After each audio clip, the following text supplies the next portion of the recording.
Good afternoon, everyone. Sorry about that. I had a bit of a technical problem at my end. But I'm here now. So Pranav da Croeso, good afternoon and welcome everyone to today's Public Health Network Cymru webinar. My name is Dr. Louisa Petchy, and I'm a Senior Policy Specialist at Public Health Wales. And it's my pleasure to chair this afternoon's presentations and discussions about how we can take action on the cost of living crisis.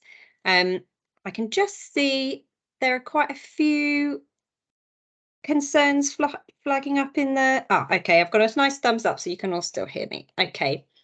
So we've been experiencing a cost of living crisis for about a year now, since the end of 2021.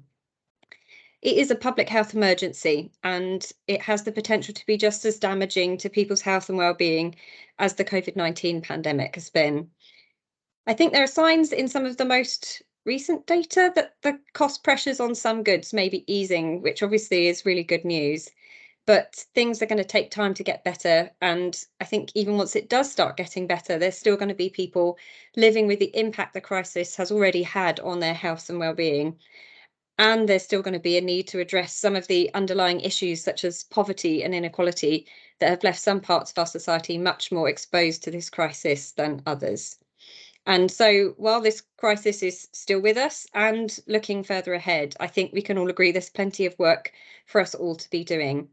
So that's why I'm really pleased to be able to introduce a great panel of speakers for today's webinar, who are going to help us think and plan through how we can take action on the cost of living crisis here and now and into the longer term. So first up today, we will have my colleague Manon Roberts from Public Health Wales to give a bit of an overview on the cost of living crisis from a public health lens. And that will be followed by Ben Saltmarsh from National Energy Action, who'll be going into more depth on the energy crisis in particular and focusing on fuel poverty. Then we'll have Judith Langdon from the Welsh Local Government Association, who's going to be looking at the crisis response and resilience building from a local perspective. Then we'll have Alice Klein from Public Health Wales as well, and she'll be looking at how behavioural science can support an effective response to the cost of living crisis.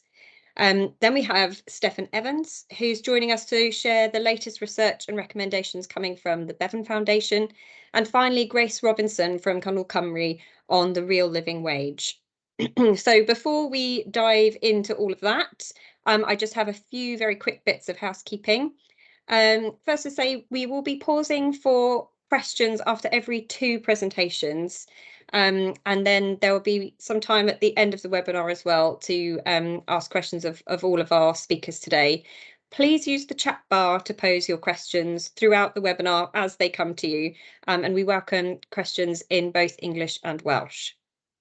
The webinar, you might have spotted, is being recorded and will be made available on the Public Health Network Cymru's website after the session. So please feel free to share it with colleagues who you think may find it helpful but haven't been able to attend today.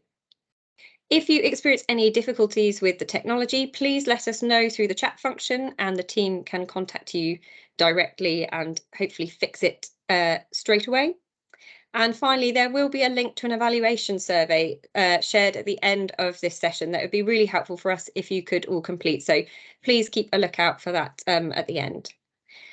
But without further ado, we'll get started and I shall hand over to Manon. Are you there, Manon? Yes, thanks, Louisa. Okay. So as Louisa mentioned, I'll be giving an overview of the cost of living crisis as a public health issue. This is drawn from a report that the policy team at Public Health Wales published back in November. So the cost of living crisis is the result of wages and welfare payments not keeping pace with the rising goods of cost and services. And as Louisa and someone in the chat mentioned, that's been very volatile. So inflation reached its highest point for 40 years in October at 11.1%. And while it's been coming down slightly, so the latest consumer price index in the year to December is 10.5% or 9.2% if you include owner-occupiers housing costs. This masks quite a bit of volatility in the different goods and services. So for example, food inflation has risen for 17 consecutive months and is currently at 16.9%, while On the flip side, fuel costs, peaked in July of this year and have fallen quite a bit since then. But so just because some of these are getting better, as Louisa said, doesn't mean the problem's going away. Prices are still considerably higher than normal, and the impact is also long lasting. And the volatility of the situation also means that it's very difficult for households to predict and to budget. And also that the impacts of different prices also impact each other. So, for example, while fuel might have gone down, making it easier to shop around, the dramatic increases in food prices kind of limits what that means for saving household budgets. The graph on the right also aims to highlight how it's not being felt equally by different households. So this shows inflation rates that includes owner-occupiers housing costs in the years to October 2020, 2021 and 2022. So in October 2021 and before that, you could see how low and high income households saw similar rates of inflation, but since then the gap has widened. And in fact, the inflation rates now of the gap of 1.4 percentage points is the largest that it's been since March 2009. So this makes the cost of living crisis squarely an equity issue as well. In terms of who will be affected, so while we would expect the cost of living crisis to impact most households in Wales, it will affect those who are already badly affected worse. So it will push those who are just about coping into a state of struggling or crisis. So the figure on this slide shows the proportion of households in 4 different financial wellbeing categories in Wales, comparing October of 2021, so before the cost of living crisis, to October of last year. While in October 2021, 30% of households were struggling or in serious difficulties, by a year later that had increased to 41%. And on the other side, while 1 in 3 felt financially secure in October 2021, by October 2022, this had become less than 1 in 4. So looking now at the public health impacts, this diagram aims to demonstrate why the cost of living crisis is a public health issue. It isn't intended to be exhaustive, but hopefully provides some examples of the ways in which that poor housing and other factors can impact population health. So to look at one example, we could expect the cost of living crisis to impact energy use, so shown in the blue box. And that might lead families to an eating or heating dilemma. We know that spending less on heating homes creates cold and damp conditions, and that can compound existing poor quality or poorly insulated housing, which I'm sure Ben Saltmarsh will talk about a bit more in the next talk. So this can be bad for health in a number of ways. So it can increase the risk of heart and lung conditions or infectious illnesses such as flu. And as well as the physical impacts of this, the stress of the situation of not being able to afford the things we need to live well also has a really significant impact on mental health. And as you know, physical and mental health often interact and compound each other. The diagram also shows that households will face multiple challenges at the same time, and that the negative health impacts will interact and compound each other. So, for example, households who say they don't eat a filling meal once a day are also less likely to heat their homes adequately and to live with damp. We know that poverty already cuts lives short in Wales. So even before the current crisis, people living in the poorest parts of Wales were dying over 6 years earlier than those living in the least deprived areas, and were also spending a greater number of years in poor health.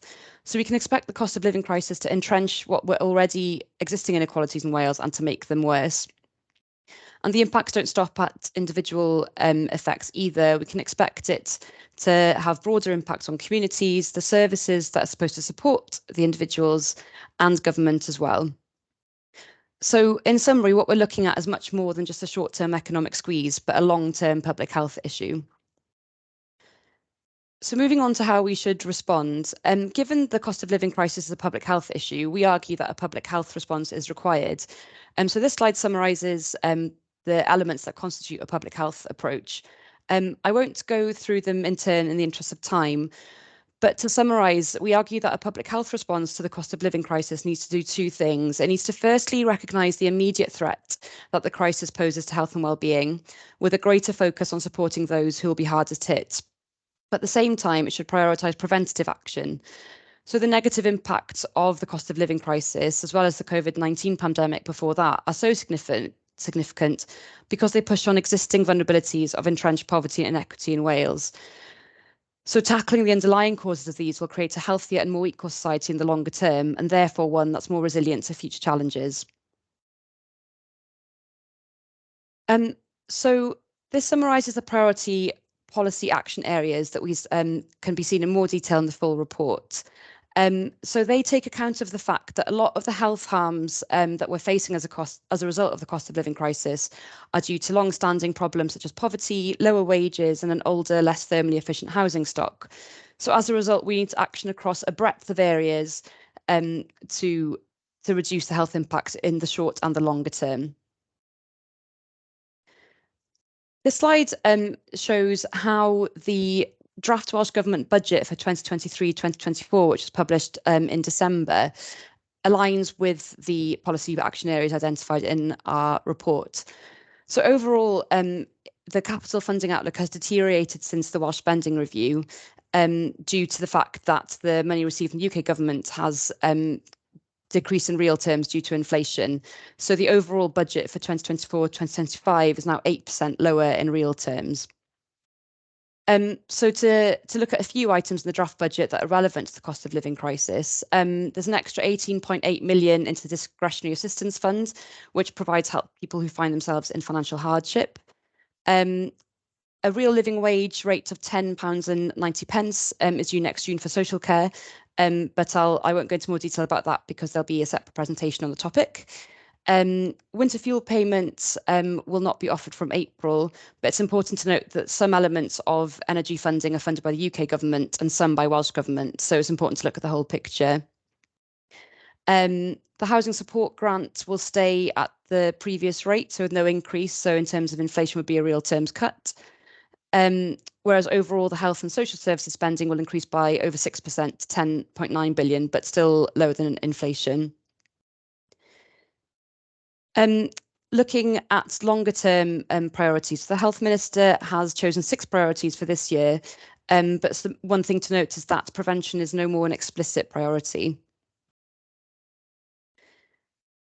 Public Health Wales can also support and enable a public health approach to the cost of living crisis through its role as an employer, service provider and partner within the health and care system in Wales. So this slide just shows some of the actions taken by the organisation to help mitigate the impacts. So, for example, through the Healthy Working Wales programme, we're providing guidance to employers on mitigating the impact of the cost of living crisis on workforce health and wellbeing. Other actions include Public Health Wales' flexible working policy that allows staff to take the financial aspects of where they work into account, as well as intranet pages offering financial advice. There's also 2 surveys, the Cost of Living Survey and Time to Talk Population Survey, which will explore the impacts of cost of living crisis on adult health and wellbeing.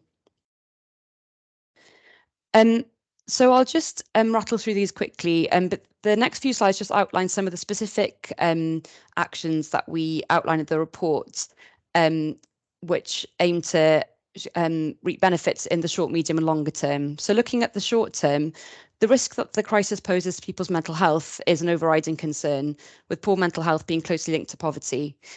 So mechanisms for maximising income during the cost of living crisis, particularly for those with the lowest income, will therefore benefit health and wellbeing.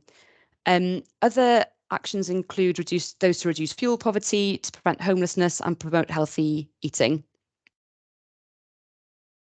As Louisa mentioned in her introduction, even once the current cost pressures ease, many people will still have debt or will have lost their homes or businesses, or may still be affected by the poor health conditions they developed as a result of not being able to eat well, live in a warm home or attend medical appointments. So this creates a longer term challenge for systems and services in Wales. And this slide outlines some of the actions that could be put in place to mitigate that. So these include housing energy efficiency measures, improving housing availability, affordability and quality, encouraging active low carbon travel options and promoting fair work. And lastly, the current cost of living crisis can and must provide a catalyst to accelerate progress on making Wales a healthier and more equal place to live. Grasping this opportunity will not only improve population health and wellbeing, but will also put us on a surer footing for public health challenges that no doubt lie ahead.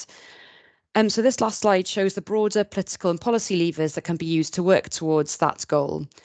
And a key part of that involves harnessing enabling legislation such as the Wellbeing of Future Generations Act and the Socioeconomic Duty. So these can both be implemented to mainstream considerations of health, wellbeing and equity in all policies. And other long-term aims include building societies and communities that support health. So this includes building community resilience, community cohesion and social capital, healthy behaviours and an economy of well-being. So a society that prioritises well-being in its economic decisions. And also key to a long-term approach to improving health and equity involves taking a life course approach with a focus on early years. So that hopefully has provided a bit of an overview, but I'll now pass you on to Ben, who will talk about the energy crisis and fuel poverty in a bit more detail. Fantastic. Thank you, Manon, and thank you everyone for having me along. I shall just share my slides and I'll get going into ticks. So hopefully you can all see that, but Manon, perhaps if you can't, then let me know and I'll do something about it. But as I say, my name is Ben Saltmarsh. I work as Head of Wales for National Energy Action. We're a national fuel poverty charity that works across England and Wales. And a little like Manon was just saying, warm homes mean better lives, much healthier, greener, more prosperous and connected households and communities. I've been invited along today to talk a little bit more about the impact of the crisis and particularly what this means for fuel poverty in Wales. And in many ways, I have four key messages today, really. That firstly, as we'll all know, the crisis continues at pace with devastating consequences, and low-income and vulnerable households living in very leaky, inefficient homes are some of those that are most hardest hit. Secondly, unfortunately, I think it's likely to get worse before it gets better, and tomorrow perhaps will be worse than today. And thirdly, there's a cliff edge in some support that's coming, which Manon has also noted, in part because of the Welsh Government's budget and also because of UK government decisions. And no doubt we are going to continue to need some deep targeted support in the short term, as well as fourthly, longer term preventative measures to help people keep warm and safe in their homes sustainably and into the future. So just by way of introduction to NEA, as some of you may know, ultimately we want to see, as you would anticipate, everyone being able to keep warm and safe at home, and we work on this and try to make this a reality in various different ways. We work in partnership to advocate and influence, and I work very closely with Welsh Government and officials and elected representatives here in Wales to that end. We also engage regularly with the UK Government and the regulator Ofgem and industry, and part of our work here in Wales also includes chairing the Fuel Poverty Coalition, of which the Bevan Foundation are a member, and we're also a member of their anti-poverty coalition, and we provide the secretariat to the Senate's cross-party group on fuel poverty and energy efficiency as well. And alongside that, we work with a whole range of different organisations, from local authorities and housing associations through to national frontline advice agencies and much smaller local or regional ones, to convene and provide platforms for them to come together, as well as train their staff and build capacity around key issues that you would associate with fuel poverty and fuel debt and affordable warmth and practical energy efficiency, as well as working alongside some of them to help support those households that are in need. And as I say, just to start really with the context around the energy crisis, the average energy bill currently under the UK government's energy price guarantee sits at £2,500 a year, twice what it cost last winter. And come April, though we know that the wholesale energy prices are beginning to come down, it is anticipated that energy price guarantee will rise to £3,000 a year, some 2.5 times what it cost last year. And it's worth noting that this is not a cap on your overall bill. This is not all you can eat energy for £2,500 or £3,000 a year. What you will be charged depends on how much you use more, you will pay more. And if your home is leaky and inefficient, requires more to sustainably heat it, and you're actually able to do so, it will cost you a lot more than that, sadly. Rather, this limits the amount that you can be charged per unit of gas and electricity. And it's worth noting that actually it's presented as a GB-wide average based on typical consumption, and actually varies by region. Unfortunately, Wales does not fare well in this regard, and those living in North Wales and Merseyside, for example, actually pay most across all of GB. And how you pay also influences how much you pay, and those on prepayment meters pay more than those on direct debit, and those who pay on receipt of their bill, known as standard credit, also pay more again. And so it's very much worth noting that this is so high and unaffordable for many, and the energy price guarantee in and itself is not job done. Many people are struggling and in very grave difficulties to the detriment of their health and well-being. And as some of you may know, according to the Welsh Government's most recent estimates, which actually backdate to April 2022, so April of last year, when I should note that the average dual fuel gas and electricity bill sat at £2,000 a year, not 2.5 or 3, they estimated that up to 45% of all households in Wales were in fuel poverty, needing to spend more than 10% of their income just to try to keep warm. And very worryingly, virtually all, 98% of our lower income households in Wales were considered to be in fuel poverty at that time, with up to actually over 4 in 10 of those households estimated to be in deep, severe fuel poverty, needing to spend higher and higher proportions of their income just to keep warm. So the problem is very wide, but unfortunately it is also very deep. And we have just as many households in severe fuel poverty today as we had in fuel poverty in its entirety in 2018, when Welsh Government produced its most recent estimates before the last ones. So people are essentially here being priced out of an essential service, unable to heat their home, cook warm food, or have a warm bath, simply unable to always feed their prepayment meter themselves or their children, and often going without energy, as Manon noted, for prolonged unhealthy periods of time to the detriment of their health and well-being. And it does have significant consequences, as many of you will no doubt know, on people's health, suffering greatly, and in some instances it costs people needlessly their lives. And so it's very, very worrying indeed, and absolutely vital that we do something about it. There is a variety of different support that's available, and I wonder if it's just worth spending a couple of minutes on this now, not least because it's confusing if you work in the industry as to what currently is available for people to claim, not least because actually everything almost sounds the same and it has the same name. But there's a variety of different support that's available both from the UK government and Welsh Government, and a copy of these slides I'm happy to share afterwards, and I think colleagues will circulate those and put them on the website too, so don't worry if you don't take notes or anything. But for the time being, the UK government is in the process of delivering its energy bills support scheme. This is a £400 largely universal payment that's paid to all of us off our bill over 6 months in monthly instalments. Those on direct debit will probably be seeing theirs applied in about £66 or £67 instalments. Whereas if you prepay for your energy on a meter, for example, and presuming that's a traditional meter, you actually need to get a voucher, take it down to the shop and top it up. And that's a real concern for us at the moment, because many of those vouchers are going unclaimed, and those people that are on prepayment meters are actually on the lowest incomes, often in need of this help the most. And in addition to that, the UK government last year was in the process of paying out £650 for those on means tested benefits, a £300 pensioner payment to all pensioners receiving the winter fuel payment, and £150 disability benefit payment as well to those on non-means tested disability benefits. And it's already said that in 2023, those will remain and continue, the same amount for the disability payment, the same amount for the pension payment, and an increase to the cost of living means tested benefit payment alongside that. And for those that are actually off gas and do not heat their home using gas or electricity, a £200 alternative fuel payment is also in the process of being made available as well. And people will be able to claim that over the next couple of months or so.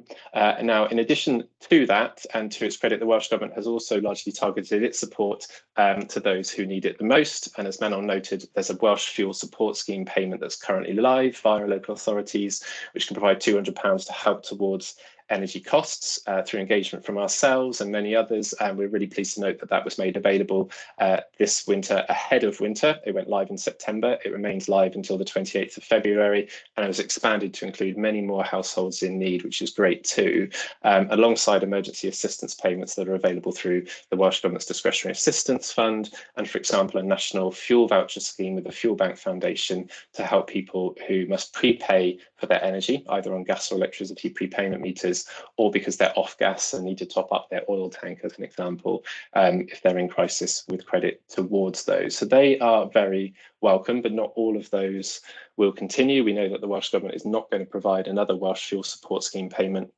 next winter, for example. It says that the money simply isn't there, although it has put an additional 18 million into the Discretionary Assistance Fund to maintain its current flexibilities and the support that it's currently providing. So with all of this in mind, we're very concerned for the future of fuel poor households in Wales and elsewhere, and I think we have a number of priorities on the UK government, on the regulator, Ofgem, and indeed Welsh Government too. In the short term, from UK government's perspective, it's crucial that we continue to provide deep, targeted support to those who need it, and it's likely to need to go beyond households in receipt of means tested benefits, also to those who are on a relatively low income and suffering, those perhaps with larger families or medical conditions, for example, that require additional use of heating and hot water, to name a couple. And in addition, we need to start restructuring the way that the energy market works. It is simply not fair that prepay householders or standard credit customers continue to pay more for their energy. On average, prepay households currently pay about £80 a year more than those on direct debit. And for standard credit customers who pay on receipt of their bill, it's £254 a year more currently. And we need a way to actually equalise that and level it out so that no matter how you pay the same average amount. And whilst the energy price cap is helpful, it's actually there to provide a fair price, to limit the amount that suppliers can charge you and limit their profits.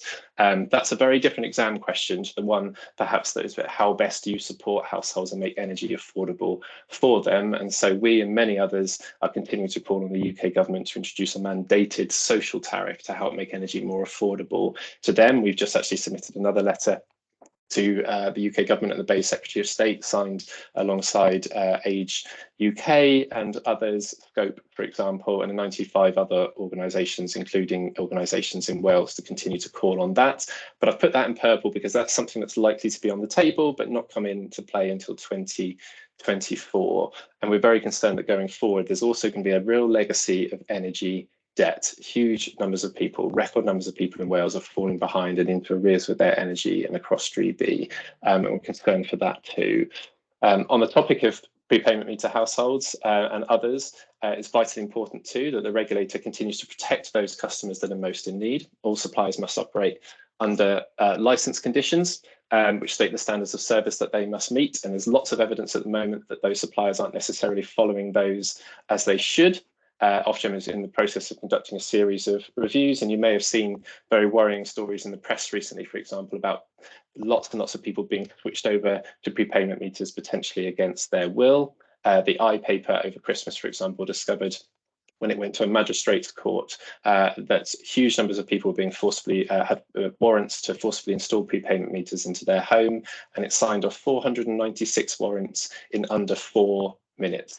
No names, no addresses, and certainly no detail about the personal circumstances of those individual households. So vitally important that those protections are in place and at the same time that they are enforced all the while. And on Welsh Government side, just to kind of cut through this a little bit too, it's clear, I think, that it keeps its crisis support under review. More may well be needed. And we need to ensure that for those off gas, for example, any support does actually enable them to top up the minimum requirement of litres of oil that you get. There's no use kind of often giving somebody half the money towards something when they simply will have no other means to raise the other half, as an example.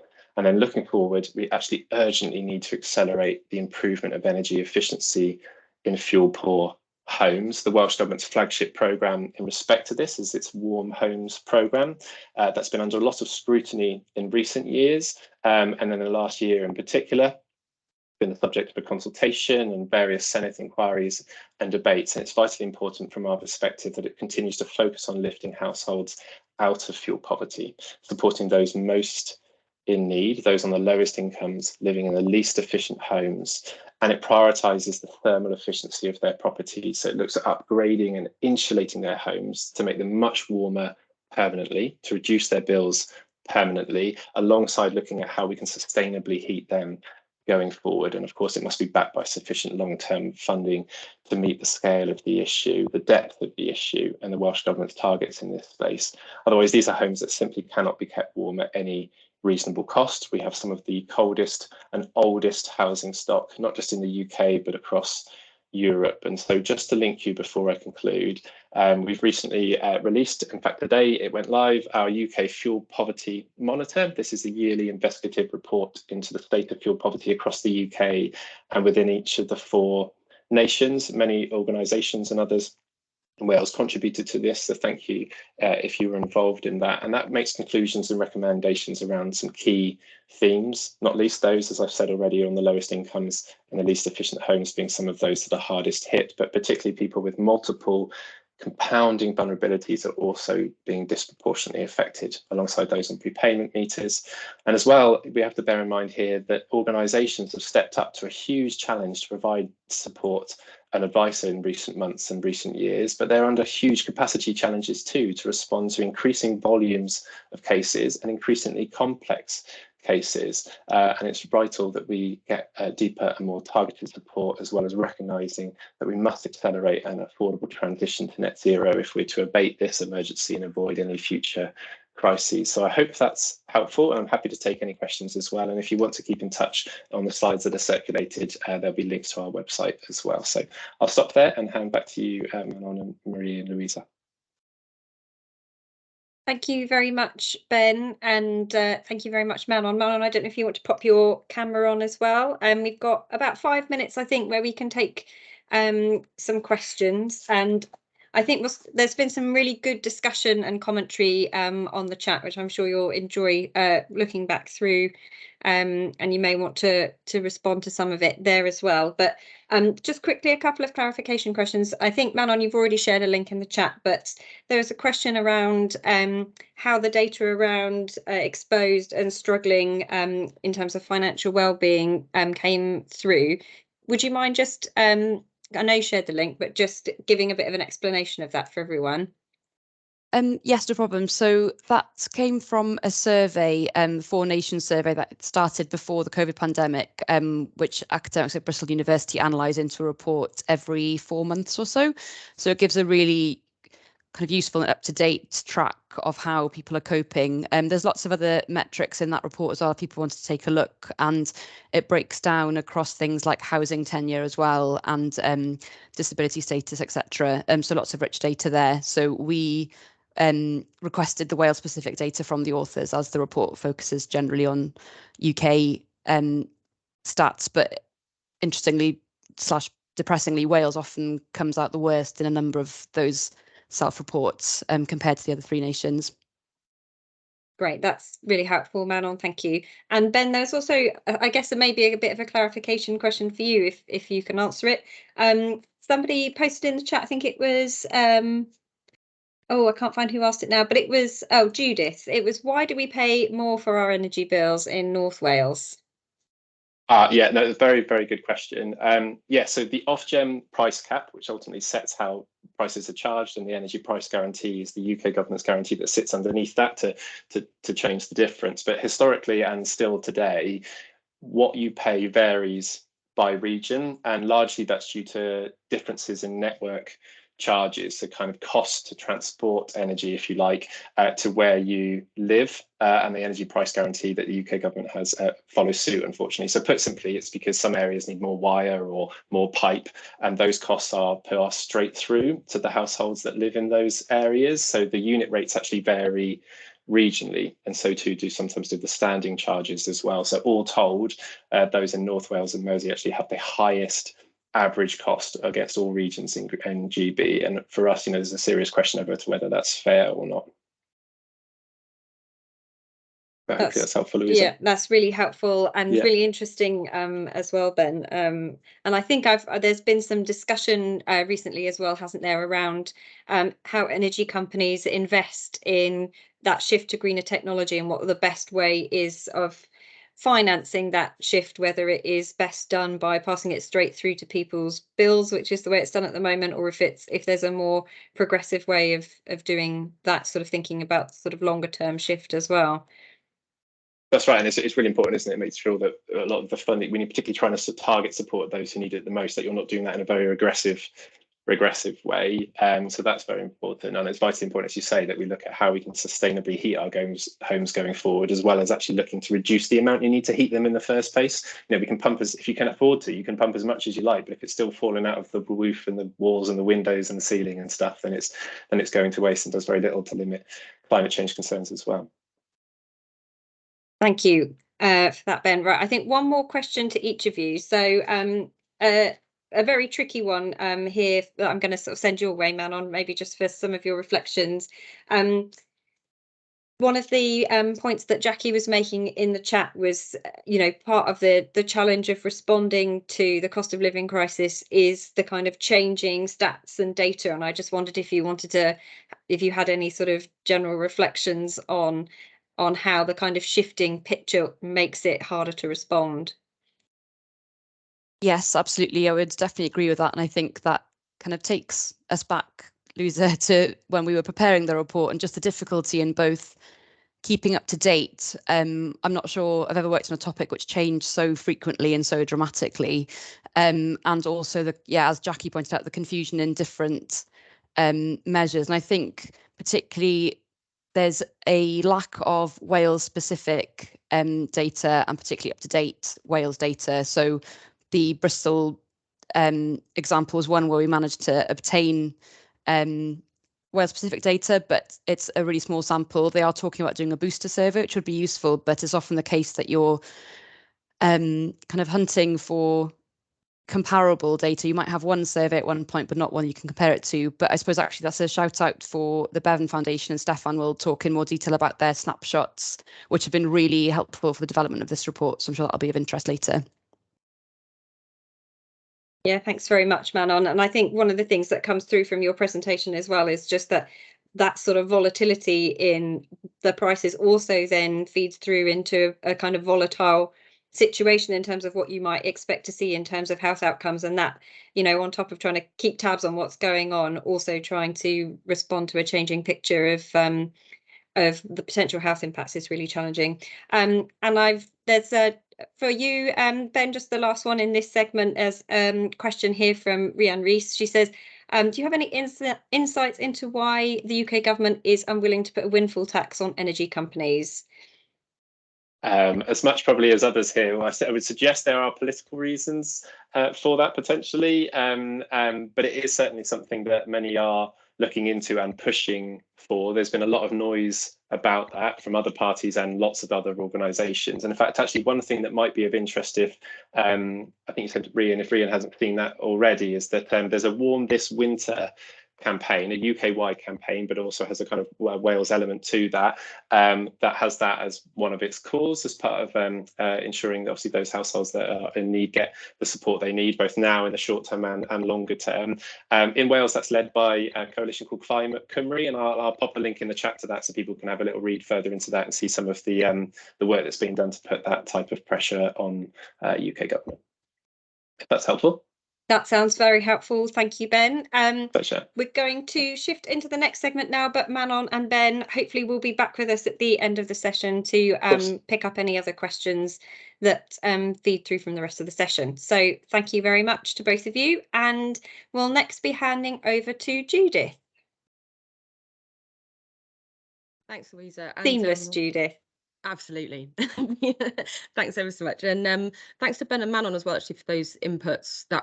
I found that really, really interesting, and I think perhaps might touch on some of those points, perhaps not surprisingly, as I move through the sort of local authority perspective. What is not seamless is me attempting to share my screen and finding the right window to click on. But just to kind of introduce myself really briefly. So my name's Jude Langdon. I'm the Social Justice Innovation Manager for Monmouthshire County Council, which means, amongst other things, I look after tackling poverty and our kind of partnership approach to tackling poverty across the authority. I also chair the Welsh Local Government Association's officer group on tackling poverty and inequality. So I have a bit of a helicopter view from that point of view, if you like, but in practice, I think a lot of my examples will be quite Monmouthshire focused, but we'll do our best to kind of give that kind of whole Wales perspective where I'm able to do that.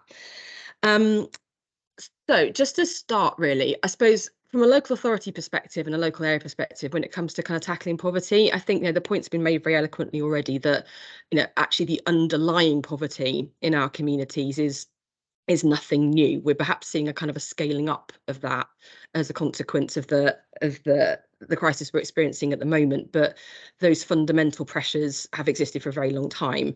So to give you the sort of the background from Monmouthshire point of view, so and I've actually noticed there's a couple of colleagues from our partnership group on the call here, actually, which is good to see. But we've tried to work across a range of partners on a Monmouthshire footprint, whether that's kind of housing associations or the community sector, DWP, you know, a wide range of organisations, to try and get a sort of shared purpose around tackling poverty that for us kind of predates this crisis, but actually is stood up to it quite well in some ways, which is really about that sense of collaboration, so that kind of working together, the piece around kind of promoting equitable prosperity. It's again, it's something that's come up quite a lot already, and the piece about prevention. And I think it's kind of best summarised by somebody from our credit unions, actually just sort of said that actually what you really want is that very local response to be something where we, you know, as a collective are able to wrap our arms around households when they experience, you know, an economic shock, you know, in this instance, you know, from, you know, increased inflation, and to be able to support them for a period of time in such a way that actually that experience is one of whether it's short-lived as far as possible, and one from which they're able to move on from with a kind of greater levels of resilience, rather than what we've, you know, seen historically. Often it becomes the precursor to a kind of 5 or 10 year downward spiral, and that's what we're kind of collectively seeking to avert.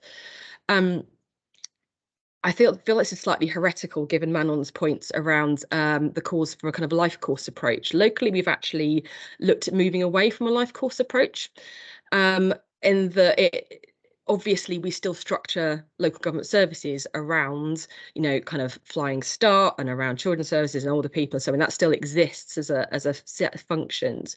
But what we've tried to do is create a framework which kind of recognises that you will have a person or a household who might be experiencing financial hardship, and they might, you know, they will need a particular set of interventions, whether that's around kind of, you know, benefits, entitlement, support, advice, free school meals, whatever that might be. But that household exists within, you know, within a street, within a neighbourhood, within a community, and that we also need to work on that community footprint as well, which is the kind of blue circle on that diagram, so that, you know, our provision also hits things like community fridges, community development, community centres, that we're kind of looking at that wider ecosystem at the same time as supporting the individual. And then that ripples out again to a sort of a whole authority, whole county provision of services that where you need the structures to work. So whether that's around kind of our responsibilities around transport connections or economic development, and about making sure the jobs are there and that people can get to them and so on. And then recognising again that, of course, there are levers that have already been discussed in this session today that go way beyond a local authority level, right up to kind of regional, national policy, that, you know, whilst we don't necessarily have our hands on those levers, that we do have a lobbying and an influencing role. So in short, then, for those who aren't overly familiar with kind of local authority perspective, you know, it's written in our DNA, this stuff. So, you know, week in, week out, we have colleagues who are delivering benefits, who are sorting free school meals, who deal with homelessness, energy efficiency. I won't read out all the bullet points there, but I suppose it's just to get that sense across, really, that a lot of our response to the cost of living crisis is quite similar to our response to tackling poverty in a more general sense. But what that does look like from this current crisis point of view, then, there certainly is a varying picture across Wales, in terms of, you know, as already described, sadly, those households who are, you know, already experiencing the greatest levels of hardship are more exposed to the current crisis. And as such, you would see that this is playing out differently across different areas. But what I can say is that, you know, Monmouthshire is often held up as one of the authorities that is perceived as being more kind of green and leafy and affluent, but I can tell you with cast iron certainty we're absolutely not immune from this. So it's certainly something that is featuring everywhere. Interesting as well to have heard that discussion just now about kind of the measures and the data. When you get down to that very granular level, the kind of data we need to be able to influence our service delivery kind of in real time, what we're finding is that a lot of the usual measures that do go down that low aren't especially helpful, in that they tend to be measures of low income. So we're talking about things like kind of entitlement to particular benefits. We can see things like UC claimants or children eligible for free school meals in our secondary schools and so on. But of course, what they are measures of really is household income. And of course, what we're not seeing a household income crisis per se. What we're seeing is, you know, the crisis is coming from the increased costs. So those measures aren't really helping us, which is causing some challenges, but it's just meant we've had to be a little bit more agile and looking at what other data we have our hands on.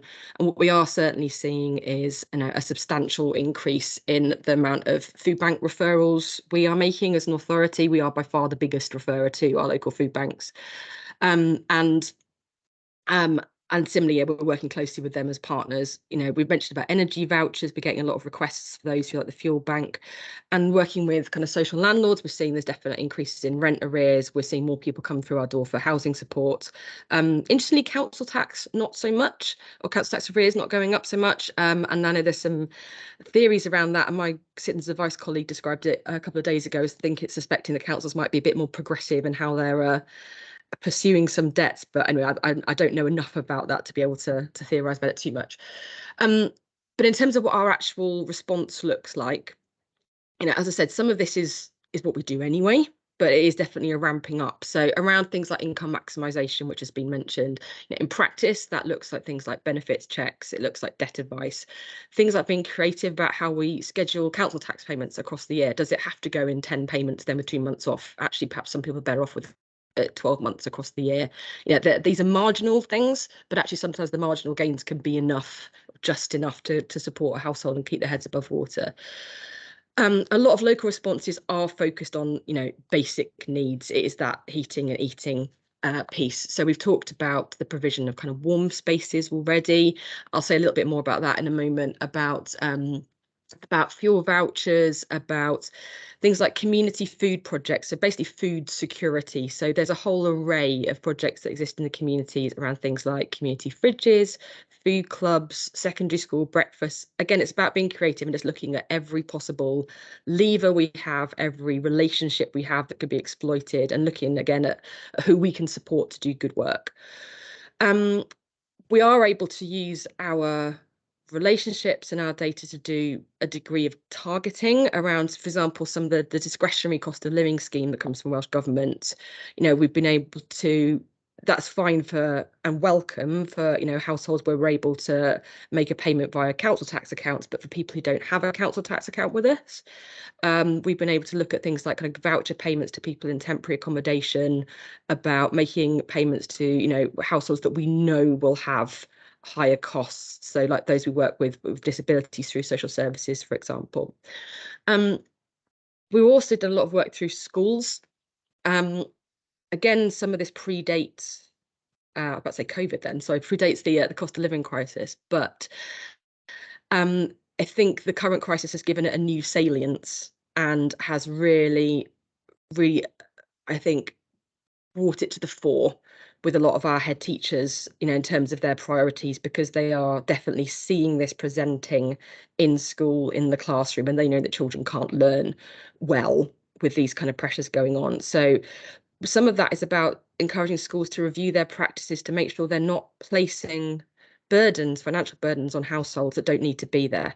So whether that's around uniform, whether that's around school trips, whether that's around expectations of homework that require you to have a printer or require you to go out and buy craft materials or whatever it might be. But we've also found that we've made hardship funds available to every cluster of schools, and they've been very well received. Again, it's about finding the creative routes to the families that need that support the most. Or things like kind of, you know, obviously uniform grants or uniform recycling. And then the last point I'll make on this is also about what we do for our own workforce. You know, we are acutely aware, you know, right across local government, that, you know, the people on our lowest pay bands will be very much affected by the current circumstances, and not exclusively the lowest paid bands, of course, but, you know, more so than most. So whether that's, you know, teaching assistants in schools, whether that's care workers, whether it's our cleaners, whatever it might be. So we just try to, again, be creative about what we can do, looking at things like mileage, looking at quicker turnaround of expenses. You can claim expenses weekly, not monthly. And in Monmouthshire, we've set up something called our financial first aid channel, where people are able to, in confidence, receive the same level of support they would do if they were applying to us as a resident, if you see what I mean. So basically that kind of detailed help on an individual basis with their finances to see what support we can offer. I'm probably going way over time, so I'll speed up, but just to say that communications has been a huge part of what we try to do, which is basically around job one really is making people aware of what they are entitled to. Which sounds obvious, but you know, every single time we do a drop-in session or something, we find there are people who are entitled to things they didn't know about. So what we have done is try to do this as a collective. Again, I mentioned the Tackling Poverty partnership we have. So we've tried to all put out the same messaging, all try and speak with the same voice. Some of that is in the form of direct communication. So the leaflet on that slide, we've delivered to every household in the county. We've done kind of targeted social media. We've done drop-in information sessions. Interestingly, they worked to varying levels, I know, across Wales. I know that some have been incredibly well attended with kind of queues out the door, others barely anybody. So it's interesting about how that local picture varies. But also, and I think this will speak to Alice's point next, around a kind of more subtle messaging. Not everybody wants to attend something that is badged as for people who are struggling. So actually we've tried to sort of work around things like kind of Sorry to interrupt your flow, Yep. Judith, but you've got about a minute left. Okay, thank you. I can't see my clock on my screen, which isn't helpful.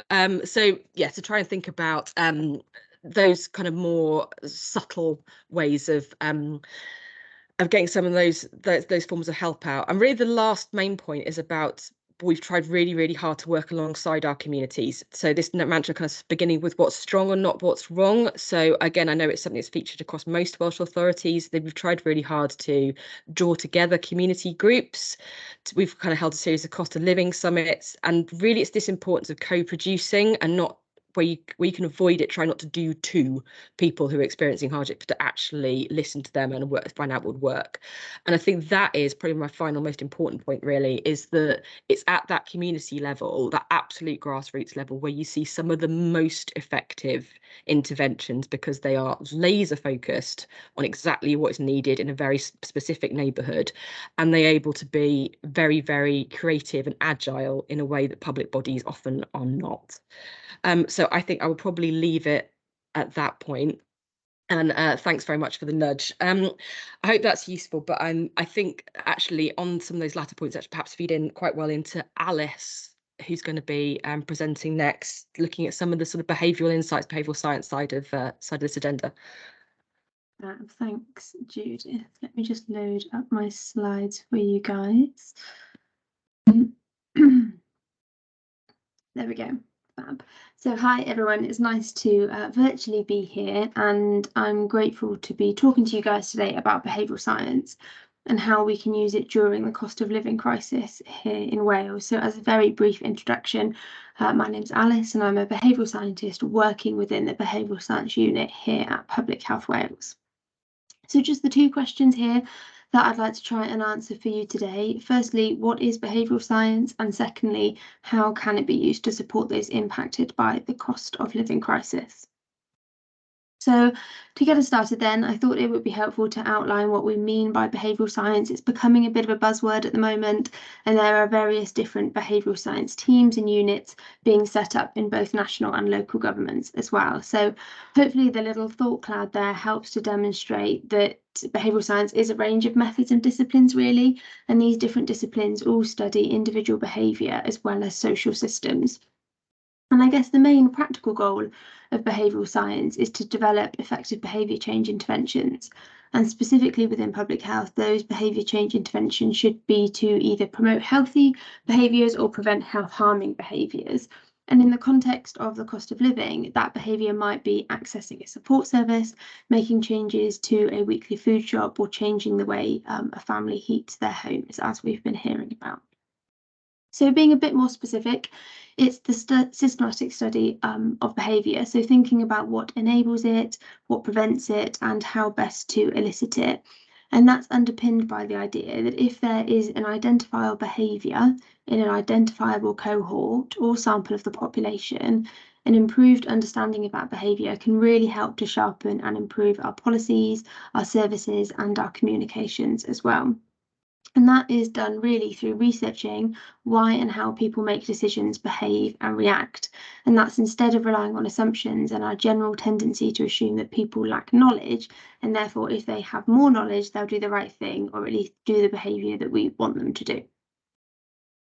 And this is built really on what we've learned with regards to behaviour change in public health over the last couple of decades. So we know now that simply providing information doesn't change behaviour, and that's because if we're only providing information, we're not accounting for the influence that people's values, beliefs, their emotions, habits and environments all have on their behaviour. And it's really moving away from common sense approaches. So there's a tendency to think that we're rational, decision-making individuals and we'll do the right thing if we have the right information. But we know that that's not true. That's not to say we're completely irrational, but we need to really understand the nature of a behaviour and the context in which it occurs to develop the right intervention, rather than assuming we know that people need, rather than assuming we know what people need in order to change their behaviour, which I think really sort of complements what Judith was just saying about sort of going from grassroots and that communities know their own barriers and their own solutions better than we do. And I guess just to say here, I think we all know help with the cost of living crisis needs to come from system change rather than relying on individual level behaviour change and putting the onus on our communities. But hopefully what I'll be able to show you today is that we can use behavioural science to help connect those with the services that are available to help them. So you may have seen this before. This is the COM-B model, and it's typically our go-to when doing behavioural science. And essentially the model suggests that an individual must have the capability, opportunity and motivation in order to change their behaviour. So I'll just do a quick run through for those of you who haven't come across this before. So capability, as you can see, is split into physical capability and psychological capability. So for example, your target population must know how to do the behaviour and understand why they should do the behaviour. They must have the mental skills and resilience to achieve the behaviour, and then they need the physical skills to be able to do the behaviour as well. In addition to capability, the target population must have the opportunity to perform the behaviour. So the COM-B model divides opportunity into what it calls physical opportunity and then social opportunity. So physical opportunity relates to time, objects and space, so that's the environment, and social opportunity relates to the people we interact with, which could be directly or indirectly. And finally then, the model recognises that for any behaviour to take place, people must be more motivated to perform that behaviour than any potentially competing behaviours. They must want or need to perform the behaviour more than anything else that they might be doing at the same time, or it must be such a strongly ingrained habit or instinct that it overpowers everything else. And I guess just to reiterate the point then, it's really important for us to build a shared understanding here of the barriers to doing a behaviour with our target audience. Behavioural science really does champion co-design and co-production for this reason, because like we said, the target population, our target populations know their world better than we do. So by working really closely, you can really begin to understand what barriers might stand in the way. And in doing so, we can hopefully build better interventions as a result. So that's a very whirlwind tour of behavioural science, but how can it be used during the cost of living crisis? So we think that understanding and shaping behaviours is critical in responding to the crisis. Essentially, behavioural science can help us to get what we aim for more often. So we've chosen to focus on accessing support services here as our behaviour. And that's because a lot of the support offered at the moment to help support those throughout the crisis is centred around people making contact or accessing some sort of support service. So that might be accessing mental health support, seeking financial advice, applying for energy bill support or using food banks. But you can absolutely apply this type of thinking to lots of other behaviours to support the crisis too. So that might be encouraging active travel rather than paying for public transport, or encouraging employers to offer additional wellbeing support and advice to their employees. So we've put together this infographic, which I appreciate is probably going to be a little bit small and blurry for you to read, but I'm going to zoom in a little bit and show you how we can use the COM-B model to increase uptake and engagement with services. Starting with capability then, we know that people are more likely to access support services if they have the capability, so that's the knowledge and skills to do so. Lack of knowledge about where and how to access support can lead to reduced uptake, especially if people have not accessed services before. People often miss out on help when services are not promoted well enough and eligibility criteria are not clear. We can, put something out across all of our channels and do the best that's sort of within our gift, and people will still be missed. There'll still be missed opportunities there. And we know that with low literacy and numeracy skills, people with low literacy and numeracy skills may be disproportionately affected, as they may be unable to understand the information, especially information surrounding the cost of living crisis, so things like inflation rates, increases in pricing and budgeting as well. So we need to be providing clear and understandable information and thinking about how the messaging resonates with our target audience. I think I spotted some comments in the chat about services being confusing and therefore hard to access, and that's exactly what we should be trying to avoid. Then we have opportunities. So again, we know that people are more likely to access support if the environment around them allows them to do so. So the environment includes things like physical influences, so things like time and resources, and social influences. So that's more about cultural norms and social cues. And making services accessible and simple to use is key to increasing opportunity and optimizing uptake. If services are difficult to use and processes are complicated, people may become frustrated or discouraged, leading them to disengage completely. So we need to try and simplify processes. Can we reduce the steps needed to access a service? Can we break down the process into smaller and easier tasks? We need to be thinking about the time it takes for a user to make an application and how long does it take between submitting your application to actually getting access to that service. Again, I think I spotted a comment in the chat earlier on about top-up cards, for example. So being difficult to manage if you're housebound or work during the same hours in which the shops are open. And this is why we need to be talking with our target audience, those who we know are being disproportionately affected by the crisis, and working with them to come up with some solutions. And then finally, we have motivation. So motivation refers to reflective processes and automatic processes. And essentially, people are more likely to access support if it is consistent with their identity, their values, and their beliefs. And we know that a key barrier to accessing support is the stigma that is often associated with using support services or seeking help in general. So people who rely on assistance often feel ashamed and fear being judged by others. But we know that people are more likely to seek help if they see other people like them accessing similar services. So we need to use language that is free from judgment and normalising both needing and seeking help. And I just wanted to highlight here the benefit of engaging with your target audience, talking to your target population about what the barriers are to your specific service, because they will differ depending on which particular service you're offering and which group of the population you're working with. And then it's about working with them to find solutions, because we know that solutions that are co-produced are more impactful. So that's it from me. Just two references there for you. The first from Hertfordshire County Council. So they've done some great work in the space, and our infographic is actually based on their work on the cost of living. They've also got some great resources out there to support you when engaging with communities. And the second link is to the Behavioural Science Unit's newest guide, which is around using behavioural science in policy and practice. So that covers things like the CONV model, which I've spoken really briefly about today. And then our email address is on there too. So if you'd like to chat more, I'm more than happy to. So just drop us a line. I'll hand back to you, Louisa. Thank you. Thank you very much for that, Alice. Really interesting. Always really interesting to take that behavioural science approach to some of these challenges. Judith, I don't know if you want to pop your camera back on as well. And we've got a few minutes where we can take some questions. So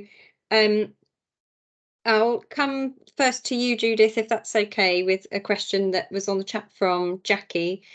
Her question is, how can we make sure that in the way that we respond to the cost of living crisis, that no one is left out, that we don't leave anybody behind, so that everyone is able to keep warm and to eat well without having to worry?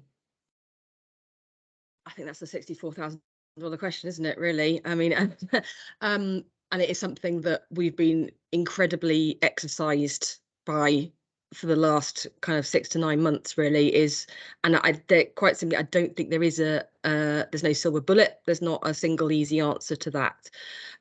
So I know that, so as an example, I mentioned briefly that Welsh Government made a discretionary cost of living fund available to all local authorities, and I think that was a really positive move in that it means that you're able to have that very local flexibility about really knowing your population and about knowing where the kind of pinch points are and maybe some of the difficulties that don't always show up so readily in the data, and allows for sort of greater targeting and that sort of kind of local intelligence. But I suppose I'd also just kind of emphasize that point that's come up quite a bit in the last couple of 2 presentations, really about the importance of community and about, actually communities know their own, I suppose, and about the more trust you were able to place into communities and then by extension resources you were able to extend to communities to provide that very, very local support. I think that really probably the most effective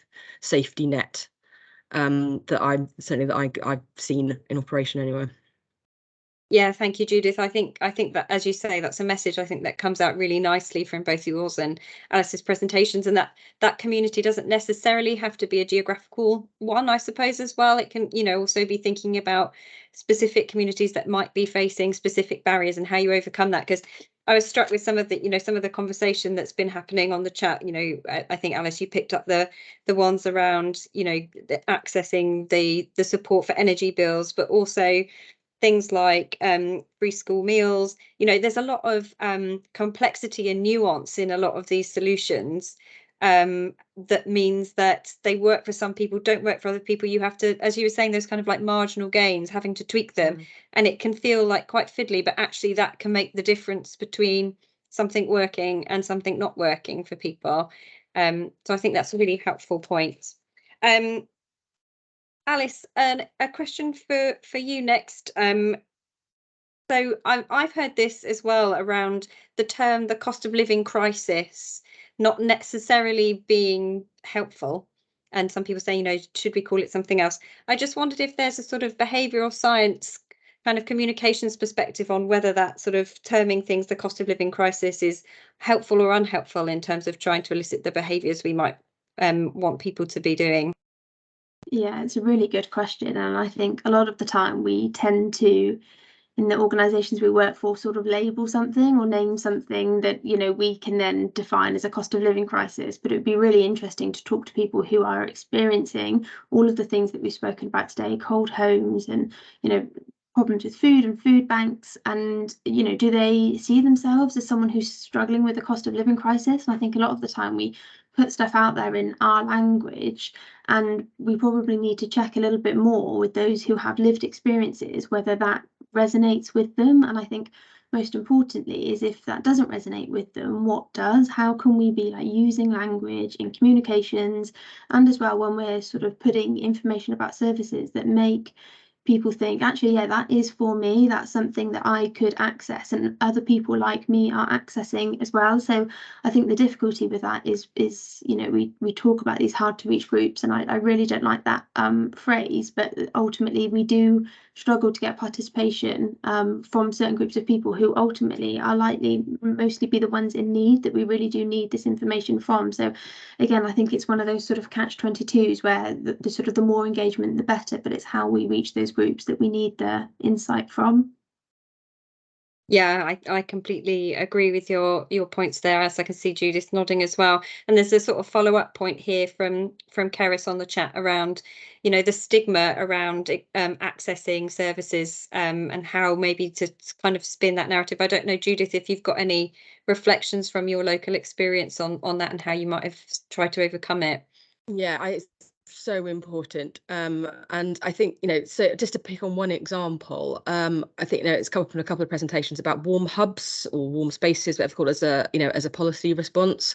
And I have some issues with the concept, but I think what we have seen in terms of their effectiveness, speaking to a range of authority partners on this one, is that where you run these spaces and you call them warm hubs, you get very little attendance. very who wants to put their hand. And I've also known some authorities where they have they use their libraries or the kind of existing community hubs, but have a separate space like cordoned off within it for the people who are here to stay warm, and no one goes in there because why would you?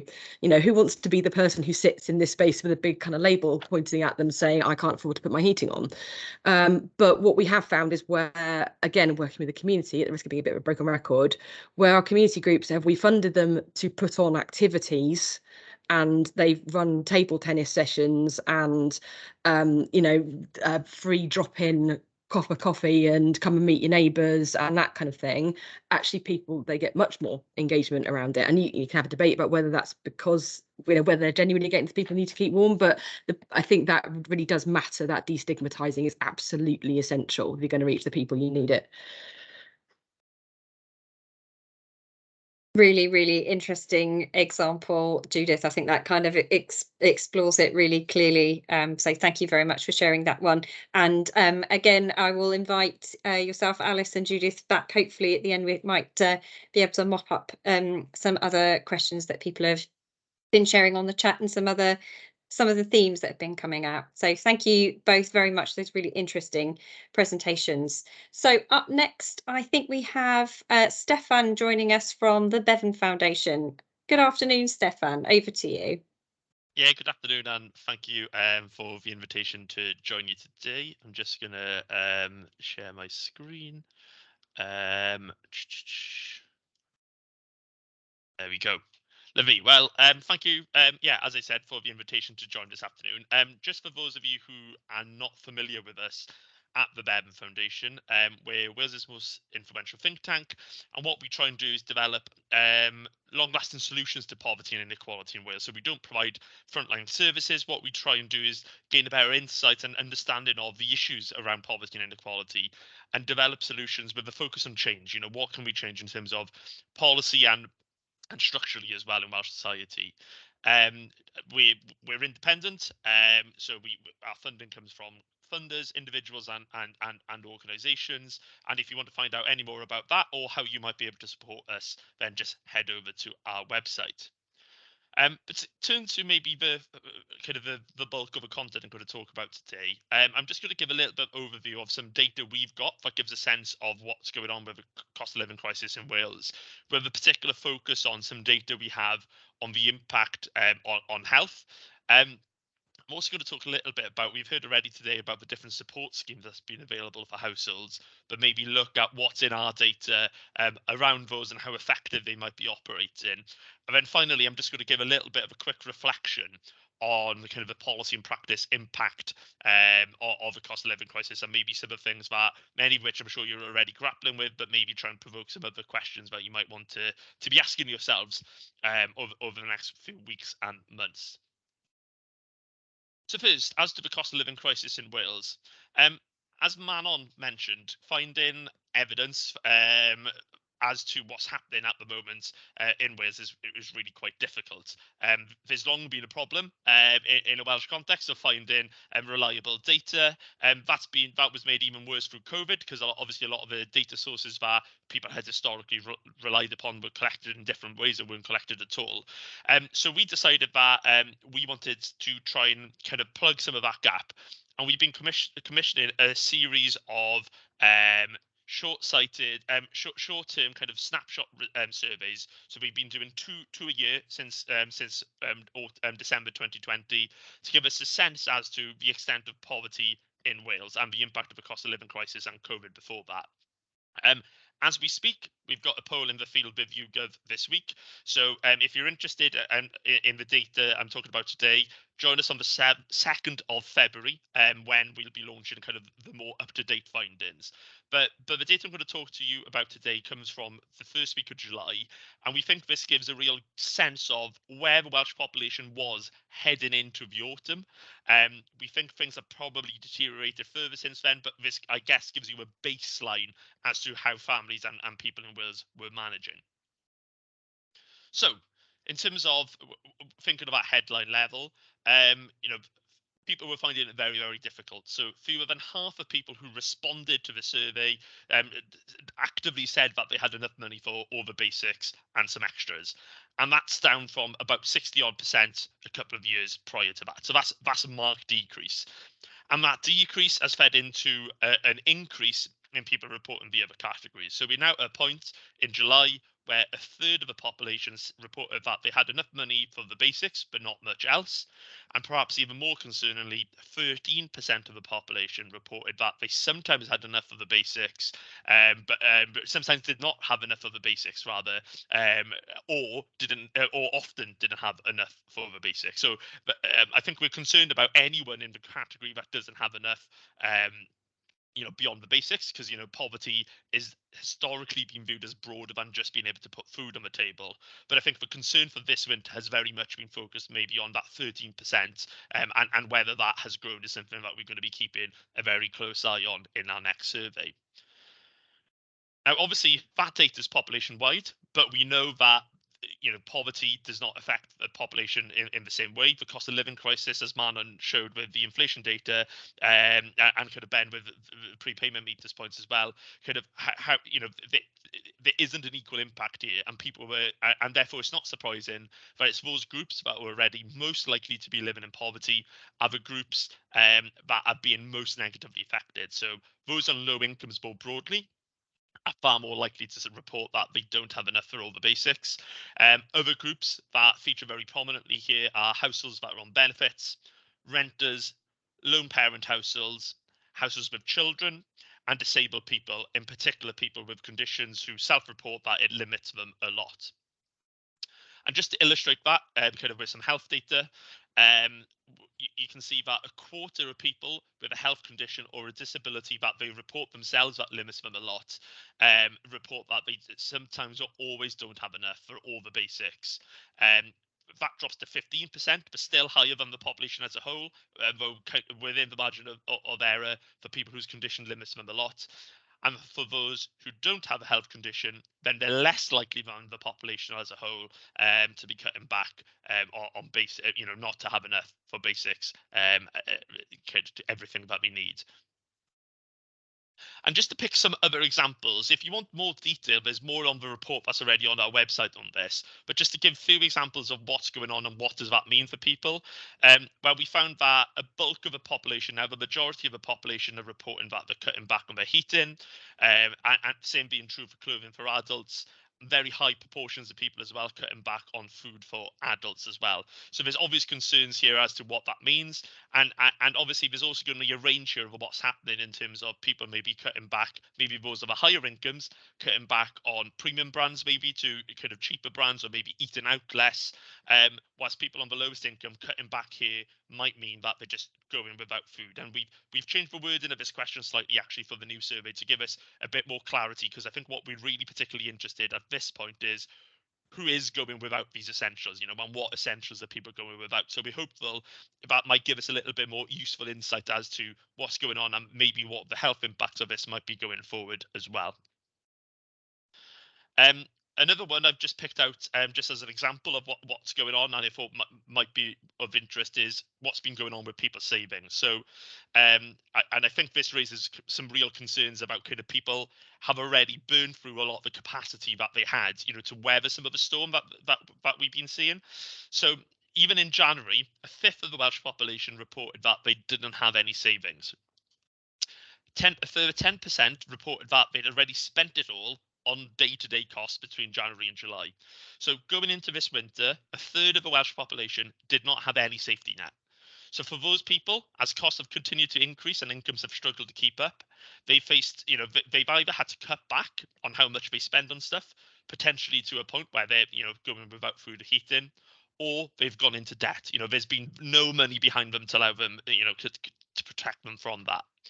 And of course, kind of, it's likely to have worsened as well, that position, because as you can see, 28% of the population at that point reported that they had to use some of their savings, but not all. So we suspect that a proportion of that 28% will have now moved into having had to spend all of it by the time we get the results from the survey from this week.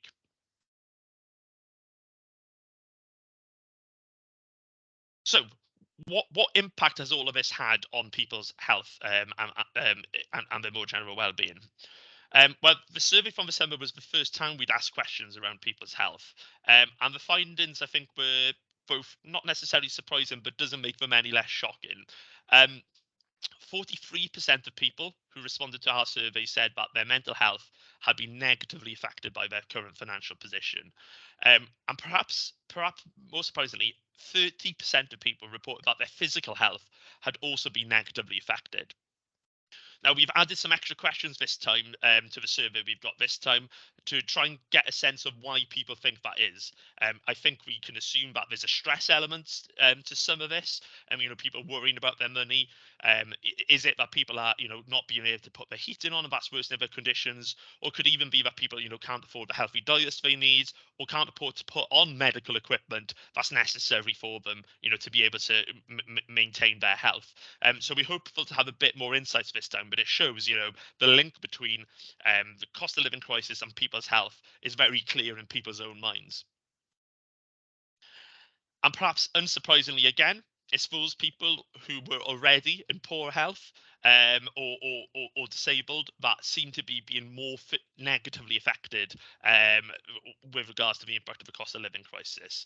So over half of people with a health condition or who are disabled report that their mental health has been negatively affected by their financial position, compared to just 36% of people without any kind of pre-existing health condition or disability. Over half of people with a disability or a health condition that limits them a lot report that their physical health has been negatively affected, with the same being true for 4 in 10 households whose condition limits them a little. So moving on maybe a little bit from kind of, okay, the state of play where we're at to what's been done to help and what more might be able to do.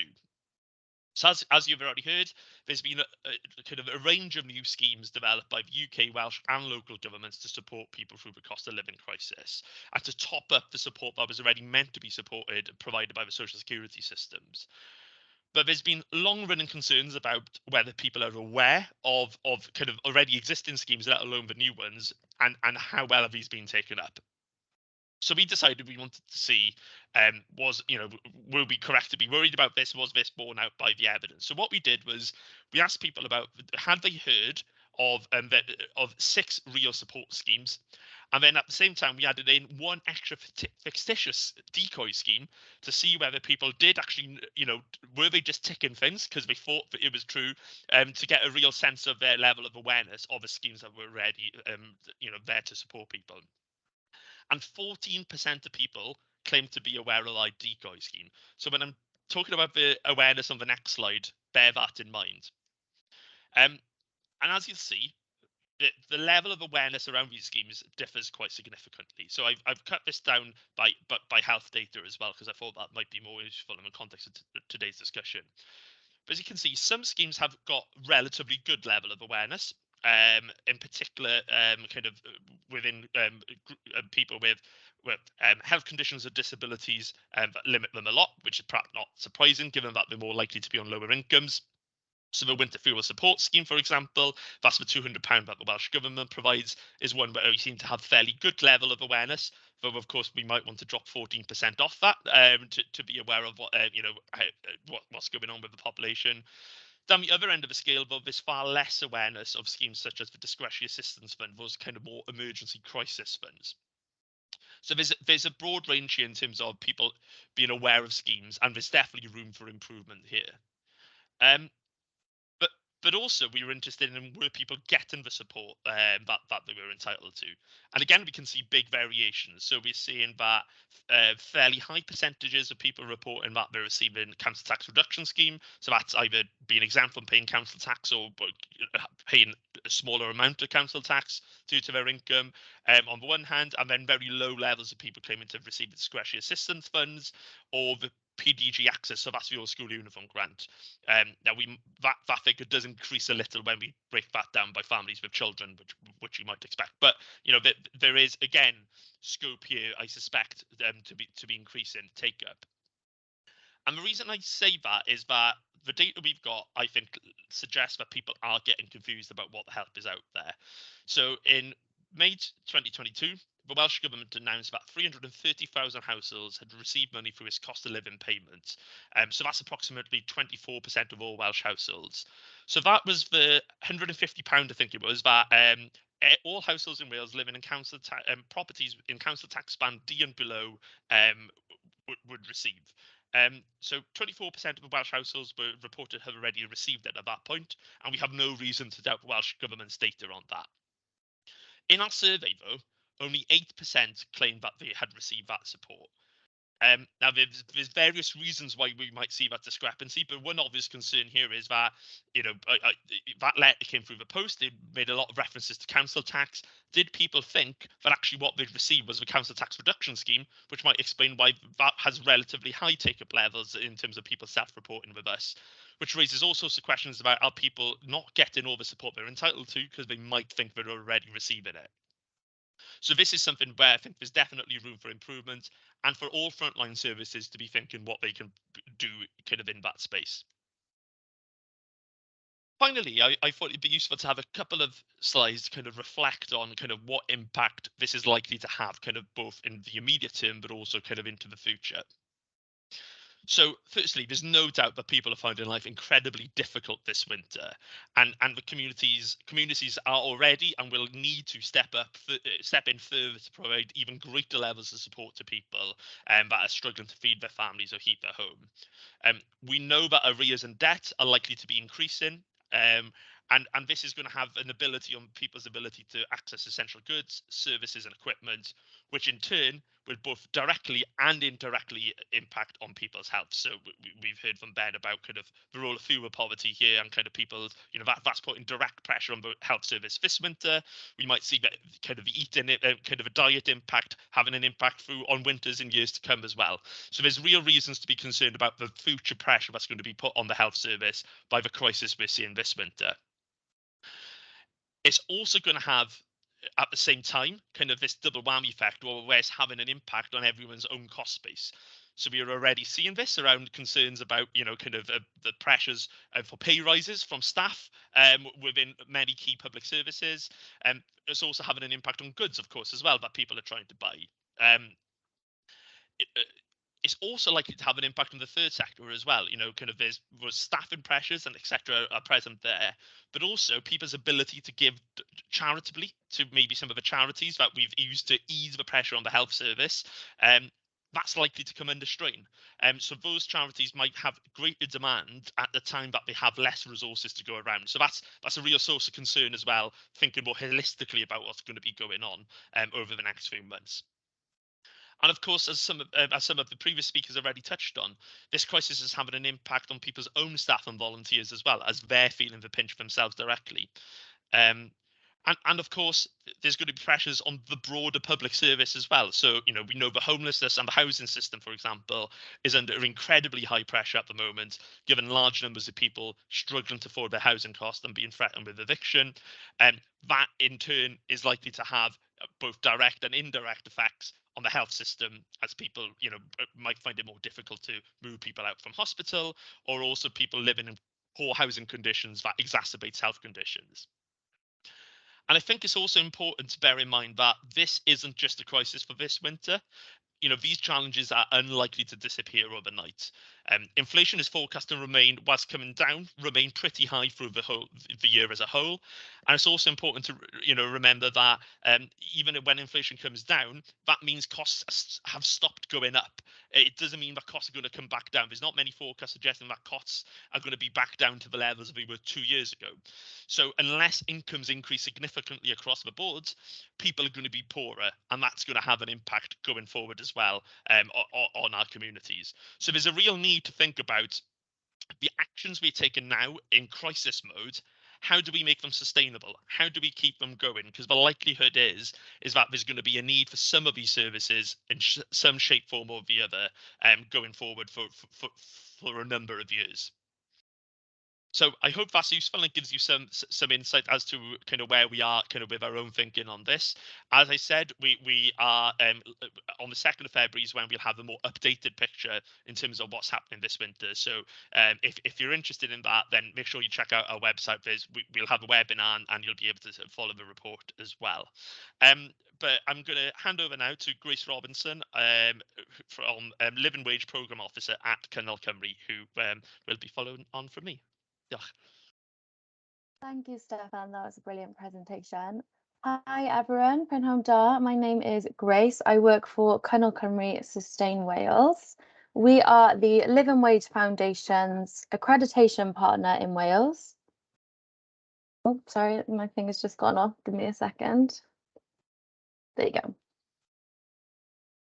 Sorry, to say again, we are the Living Wage Foundation's accreditation partner in Wales. We work in partnership with living wage leaders in Wales, including local authorities and others at a regional level to promote accreditation as part of the wider Fair Work agenda. We support employers from across sectors and industries to understand more about the living wage and guide them through the process of accrediting. So my presentation today is focused more on what organisations can do in response to the cost of living crisis in an effort to reduce in-work poverty rather than what individuals or households can do. It is a bit of a call to action for senior leadership and business owners to join the living wage movement. So what is the living wage? The real living wage is an independently calculated rate based on the cost of living and is paid voluntarily by employers. We all need a decent standard of living to thrive. The real living wage is calculated to meet our everyday needs, rent payments, the weekly shop, a surprise trip to the dentist, a new school uniform, and stuff like that, basically. It's currently £10.90 an hour across the UK with a separate London rate of £11.95. I do also want to point out that this is the absolute minimum we believe that people should be earning per hour. For the 2022 to 23 period, the rate increased by 10.1% in the UK, the largest percentage increase ever seen in the Living Wage Foundation's 11-year history, which really reflects the sharp increases in living. But still, over 11,000 businesses have chosen to go above and beyond the government minimum and do right by workers and families by paying the real living wage. That's put more than £2 billion extra pounds back into people's pockets.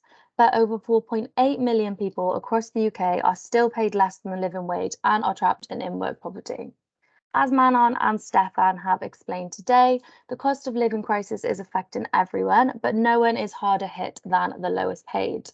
The real living wage is a lifeline for so many workers, and that's why earning a wage that meets everyday needs has never been more important. As you already know, poverty restricts people's options, leaving them in impossible situations like choosing to heat their homes or pay their rent. With rising living costs and unstable work, in-work poverty is holding people down and stopping many from choosing their own paths. Low-paid, unstable jobs mean more and more families can't put food on the table.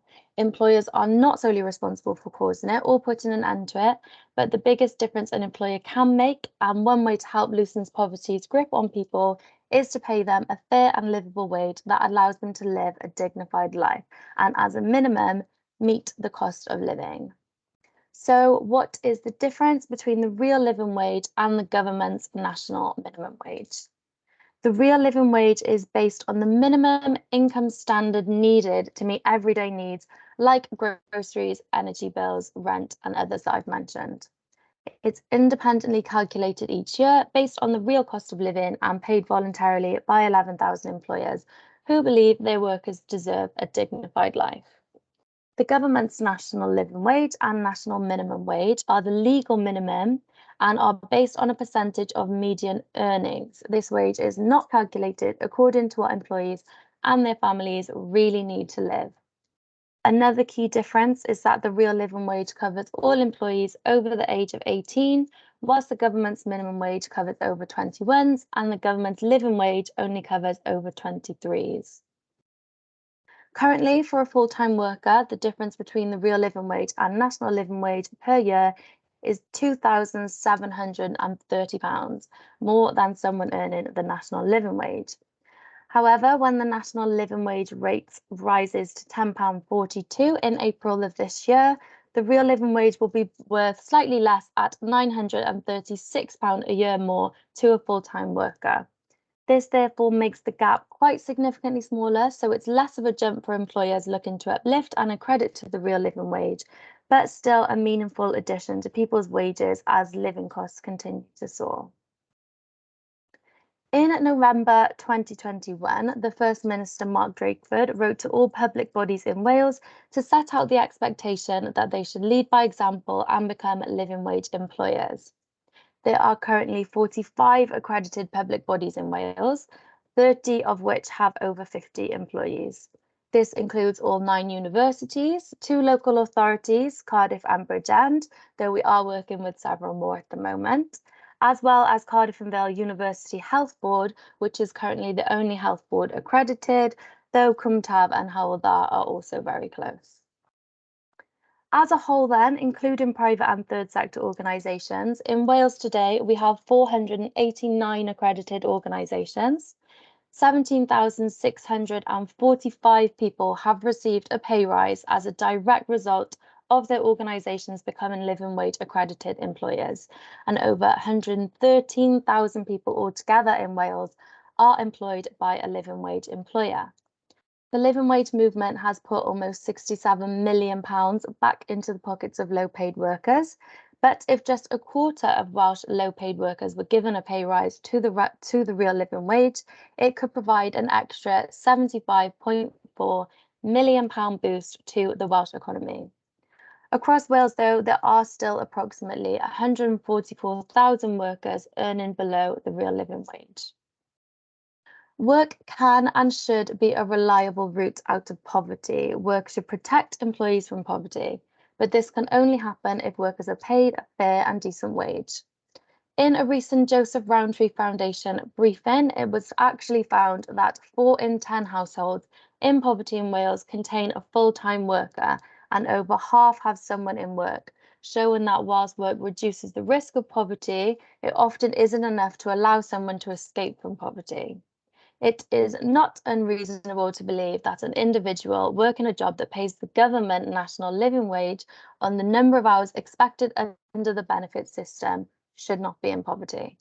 According to research by the Centre for Research in Social Policy at Loughborough University, a full-time job on the national living wage in 2021 did not guarantee you the minimal acceptable standard of living that we as a society consider everyone in the UK should be able to achieve.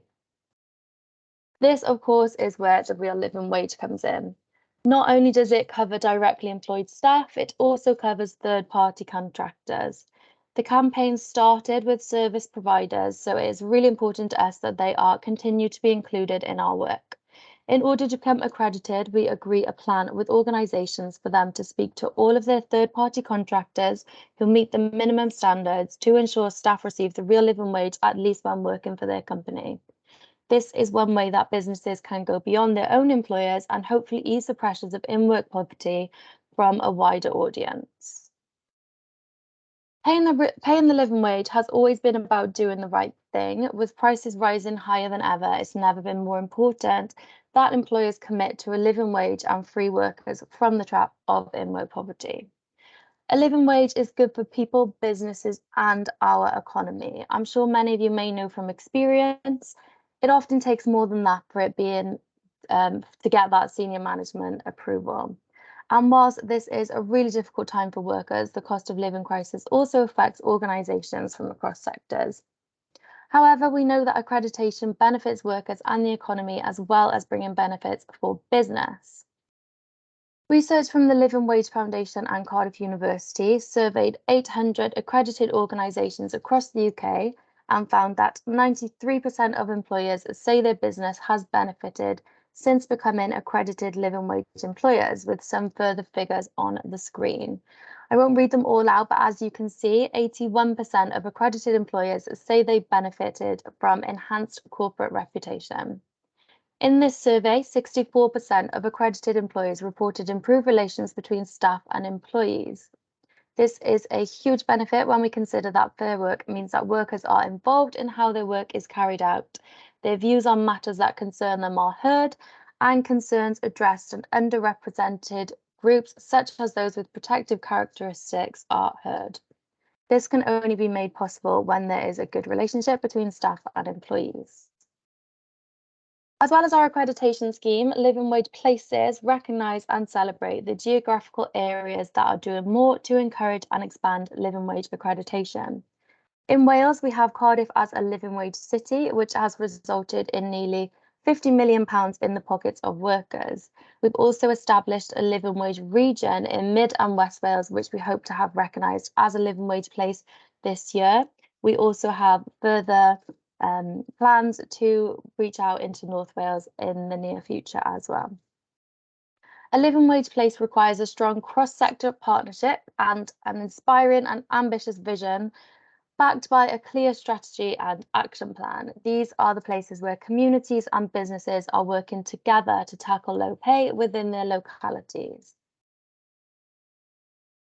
Research by the Living Wage Foundation in 2021 found that 21% of workers in the UK experience work insecurity. That's 6.6 million workers across the country, and unfortunately, Wales has comparatively high levels of insecure workers, with a figure of 26%. The Living Wage campaign is based on the belief that no one should be working full-time and still earning less than they need to live. However, levels of in-work poverty are also affected by the number and security of hours people work. Whilst many people choose to work part-time and flexibly to balance work with care and responsibilities and other commitments, these jobs are more likely to be low paid and involve casualised working arrangements with one-sided flexibility. In-work poverty remains an ongoing problem in the UK, with many workers grappling with insecure contracts and unreliable hours in addition to low pay. A decent hourly rate won't always protect people from poverty if they can't work enough hours. In 2019, the Living Wage Foundation launched the Living Hours Scheme, an additional accreditation scheme designed to provide workers with secure hours, predictable shifts, and working contracts which reflect actual hours worked alongside a real living wage. Accredited Living Hours employees are required to provide the following measures for their employees: at least 4 weeks notice for shifts with guaranteed payments if shifts are cancelled within this notice period, the right to a contract that reflects accurate hours worked, and a guaranteed minimum of 16 hours per week unless the worker specifically requests fewer. Living Hours offers a practical solution that employers can adopt to help provide the security and stability that low-paid workers need to make ends meet. Finally then, in Cyngor Cymru, we work closely with Welsh Government. So this is just a slide to show how we have connected the real living wage with the well-being of Wales goals.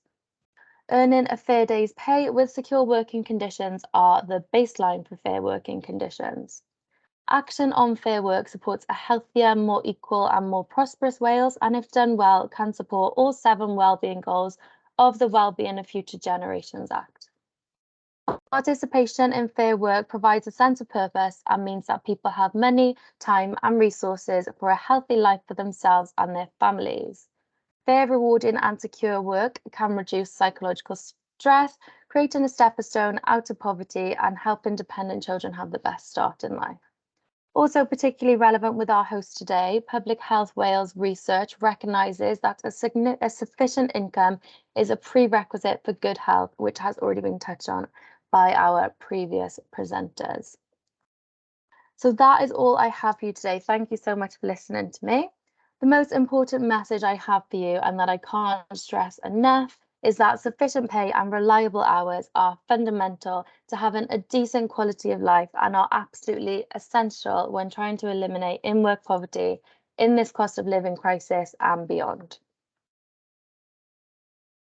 Thank you so much, Grace. And I don't think I could have pulled out the key points of your presentation any better. That's just fantastic. And I think it's a really really helpful set of slides there that I'm sure will be useful to lots of people on this call who are seeking to support the real living wage reaching even more organisations than you've already successfully got there. Right, I have one question on my list to ask Stefan, and then I'm going to ask the other speakers to join just for some final questions. So thank you very much for your presentation as well, Stefan. I think particularly for me, how striking some of the numbers are of people reporting those health impacts, and I think you really captured some of the challenges around how confusing it is trying to get the support even when it is available as well. So thank you very much for that. It's really interesting. The question that came up on the chat that I'm going to put to you is the point about there being lots of different organisations all kind of grappling and trying to respond to the cost of living crisis.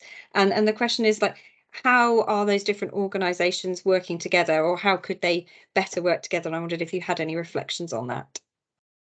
I think there's definitely scope for doing much better on the working together front. So, you know, we're aware, for example, that there are some communities in Wales that certainly used to be the case.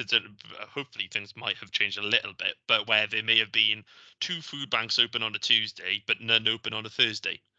You know, which makes no sense, because so it's that sort of stuff, you know, kind of also around the warm spaces. We are aware that, you know, there's more than one option in a particular community on one day, but there isn't on another day. So it's that sort of coordination in terms of a crisis response that absolutely there's scope for doing more on. And I think that leadership does need to come from and is already, but kind of probably scope for doing more from either Welsh Government or local authorities, depending on the point we're talking about.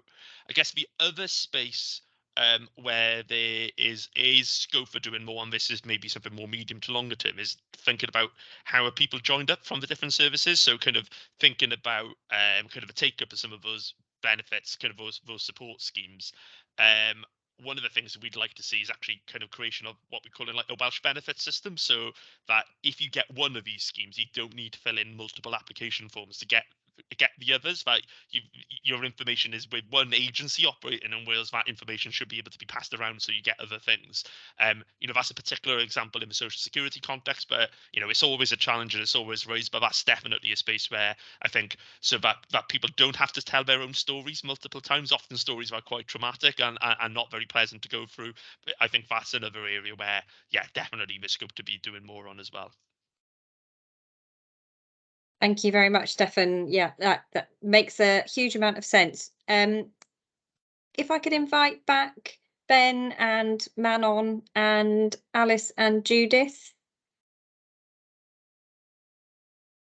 Thank you, everyone. I wonder actually if any of you wanted to offer any further reflections on that point about working together on the cost of living crisis before I move on to the next question.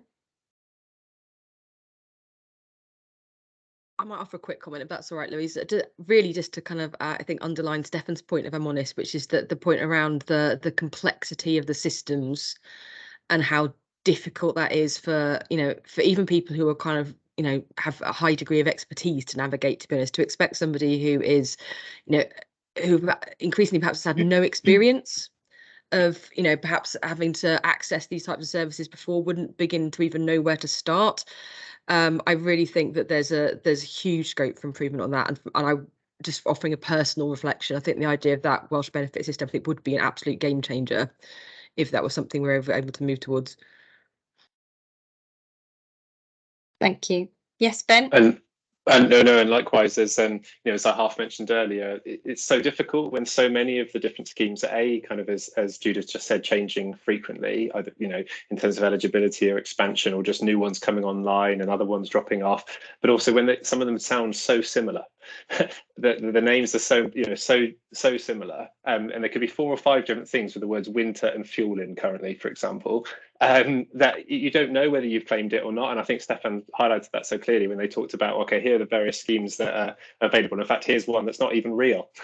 And, you know, people expressed awareness in something that didn't yet exist and stuff, and then not in other things. It's really very concerning. So that makes entire sense to us too. Yep, and I probably would have been guilty of saying, "Yeah, I've definitely heard of that," to an invented scheme, because that, even being buried in some of the detail of this, it's still very easy to get lost and confused. Right, one of the other themes that I felt really came out from a lot of the presentations and through some of the discussion on the chat was this idea that actually, in many ways, the cost of living crisis isn't new, and some of the challenges we're facing aren't new. And really, what we're seeing is lots of long-standing issues being brought to the fore. So, some of the issues around it being expensive to try and have a healthy diet, the fact that there's cost and access issues with public transport, issues around poverty and low incomes, and questions about inequality. I think it was Jamie put into the chat. It's incredible that we're in a first world nation and we're still relying on warm hubs to keep people warm. So I just wanted to sort of get some reflections really from you, as your perspective on this idea that this is not necessarily something new, but it's just something that's brought to the fore long-standing issues, and whether what you think about the cost of living crisis as an opportunity to try and shift the dial on that and maybe make some progress on these issues that might previously have been very difficult to address, even though we've known about them for a long time. So I don't know if anybody wants to, go for it, Stefan. Yeah, I'd say yes and no to that. So I think the fundamental drivers are the same that's always been there. There was still nearly a quarter of people living in poverty in Wales, even before COVID, and the fundamental drivers have remained. Incomes aren't high enough for work, social security system doesn't give people enough, and costs are too expensive relative to those two factors. But what is also undoubtedly true is that the balance has become even more pronounced, kind of as costs have increased. And there are undoubtedly more people, I think it's come through all our surveys, that there's been this steady shift of people from maybe kind of, because I think that definition of poverty, we've often talked about things more broadly. So it's not just people going about food and heating and stuff. It's been, people not being able to, their kids not being able to take part in extracurricular activities, for example. We're not even talking about that now. What we're talking about now is people not being able to feed their kids. And I think that is a shift, that's got to a point where actually there's so many people being affected by that. And I think you're right, it creates both challenges and opportunities. So there is an opportunity there to that the problem has become so deep that it is forcing us to kind of recalibrate maybe kind of some of the things that we have been doing, but it also risks entrenching kind of actions that we wouldn't want to see. So kind of that comment on the warm hubs, I remember going back 4 or 5 years ago when people were saying, well, we don't want to institutionalize food banks, and I think you'd be hard pressed to argue that they haven't been institutionalized by now. So there's a risk that we create another tier of this kind of form of support that shouldn't be there in our society. So I think it's based on old problems, but there's undoubtedly kind of new pressures. Yeah, that's brilliant reflections there. Thank you, Stefan. I think, Ben, your hand shot up next. I'll come to you. Sure. Yeah, no, I'm just very much inclined to agree entirely with what Stefan was just sharing, really.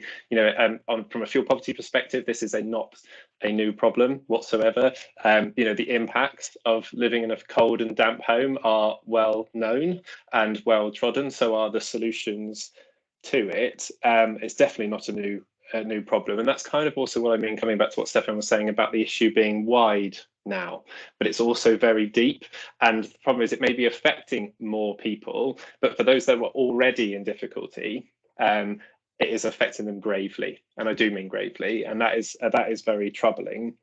And I think a word of caution as well, I always worry when presenting in these situations or talking about it in media or anywhere else, that these don't become almost talking about it enough or often enough. It almost makes it sound normal and you kind of get desensitized to it. And, warm banks cannot become the norm in the same way that food banks have. We have to get people out of warm spaces and back into warm homes, right? And otherwise, every moment that you spend in a warm bank, you're not heating your home at home. It's going to get colder, it's going to get damper, which will adversely affect your health when you do eventually return to it and so on. So the First Minister said himself, it's not something that they would want to put in place, and hope they didn't have to, but it might be part of a response now. And I share what you just said earlier about the benefits to it in the short term.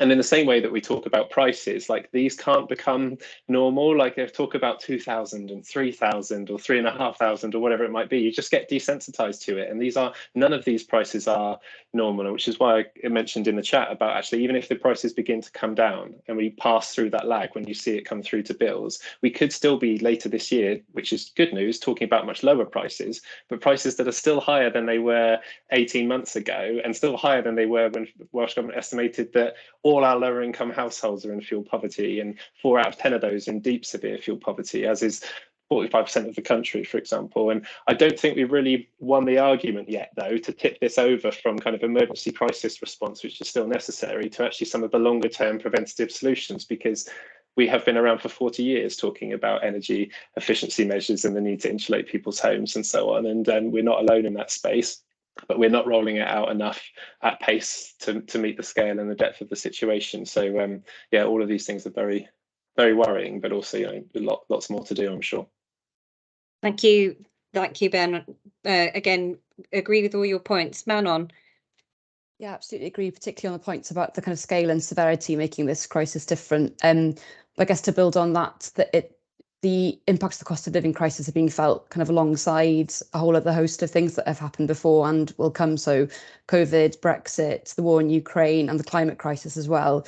But I think the kind of positive spin to that is improvements in one will have improvements in the other. So I think someone mentioned in the chat the really close links between kind of the response to the cost of living crisis and the cost of the response to the climate crisis as well, and those multiple benefits. And I think there's a real opportunity to push that public health language and public health approach. So in our report, there's a stat that for every £1 you invest in public health interventions, you get £14 of benefits. So, you know, investment in any one of the building blocks for a healthy life is going to reap you benefits across a number of others. And I think, you know, that it just shows that investing in health and well-being kind of isn't just economically prudent, it's just the right thing to do as well. And hopefully there's an opportunity here to really push that forward. Yeah, thank you very much for that, Manon. Really helpful points added there as well. And I'm conscious of time, so I won't come back with a fresh question. But I think, you know, that general sense of needing to move away from this sort of sticking plaster solution to actually really addressing some of these fundamental problems in a sustainable way is really necessary. And, you know, picking up on some of the points from your presentation, Stefan, as well, about the fact that this crisis is in itself is not going to be a short-term one. It's going to drag on, and there's going to be, you know, the legacy for health that's also going to be longer term. And also, you know, the point on the chat as well around thinking around how the way we respond to the cost of living crisis also needs to be having that long-term perspective to make sure that it aligns with net zero and the climate and nature emergencies, and having that really long-term perspective whilst also kind of being able to effectively address the real problems that people are facing now. So just again, a real thank you to Manon and Ben, Judith, Alice, Stefan and Grace for their really extremely interesting and useful presentations that I'm sure everybody has found incredibly helpful and given us some new reflections and ideas to take away as we're trying to think about how we can sort of continue to develop and take action to respond to the cost of living crisis.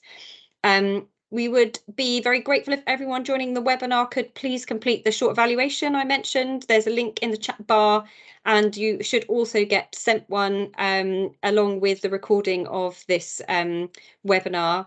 We hope you also consider joining Public Health Network Cymru if you're not already a member, so that you can hear about more events like this one. And finally, if you have any thoughts on future webinar topics that you would be interested in, then please do let the team at Public Health Network Cymru know. So 3 o'clock. Diolch, thank you very much, everyone. Enjoy the rest of your afternoon, and thank you again to our fantastic speakers.